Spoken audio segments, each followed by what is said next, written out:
Torpaqların bir neçə il eyni istiqamətdə becərilməsi torpağın məhsuldarlığını aşağı salır. Torpağın məhsul vermə qabiliyyətini qorumaq və gücdən düşən münbitliyini artırmaq üçün elmi köklərə söykənən müəyyən addımlar atılmalıdır. Bu sahədə çalışan mütəxəssislər isə demək olar ki, artıq uğurlu nəticələr əldə ediblər. Bu, Ağcabədidə 3 il öncə bir neçə əkin sahəsində başlanan pilot layihə çərçivəsində reallaşıb.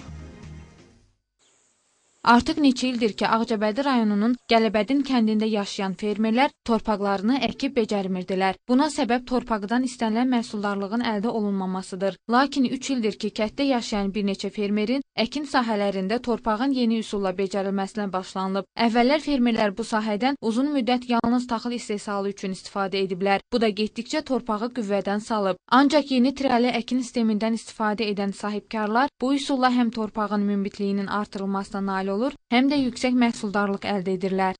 Üçüncü ildir, bu ildən üçüncü ildir. Yəni keçəndən əsas gəlir nə olduğunu biz bilirik. Bax, gördüyünüz sahə yarım hektar lobiya sahəsidir. Yəni taxıl əkilir, yerinə təkrar olaraq lobiya səpilir. Keçən təxminən 700 kiloqram məhsul götürmüşdük.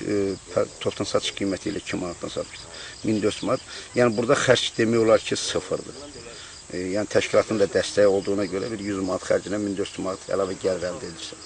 Amma bu illəri məhsul daha çoxdur. Hardasa 3 tona qədər məhsul gözləyirik.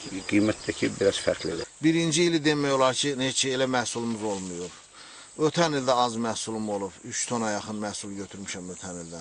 Amma bu il mənim nəzərimdə məhsulumuz yaxşıdır. Heç olmasa bir 10-12 ton məhsul götürməyə mailə gəlişin olacaq.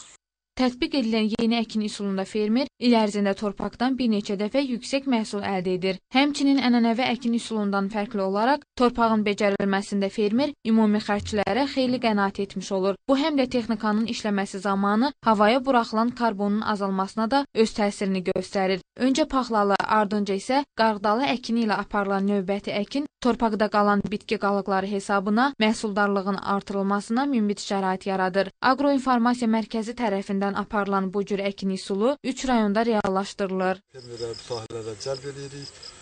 Yəni belə sahələrimiz bayaq dediyimiz kimi bizim 95 belə sahəmiz var. Ümumiyyətlə konservasiya əkinçilik sahəmiz var. Bu da 3 rayonu əhatə edir. İnşallah gələcəkdə yəni dəstək olsa bu genişlənəcək. Burada da əsasən bizim marağımız o ki, fermerlər doğrudan da bunun nəticəsinə özləri gəlsin. Qeyd edək ki, yeni əkin üsulunda nahamar torpaqlar lazer mala ilə düzəldilir. Daha sonra becərilmə işlərinə başlanılır. Əkin sahələrinin eyni üsulla becərilməsi zamanı torpaqların münbitliyi bəzi sahələrdə 3, bəzi sahələrdə isə 4-5 ilə bərpa olunur. Daşqın Güneyli Ziya İsmailoğlu, Nigar Mustafayeva, LTV Ağcabədi.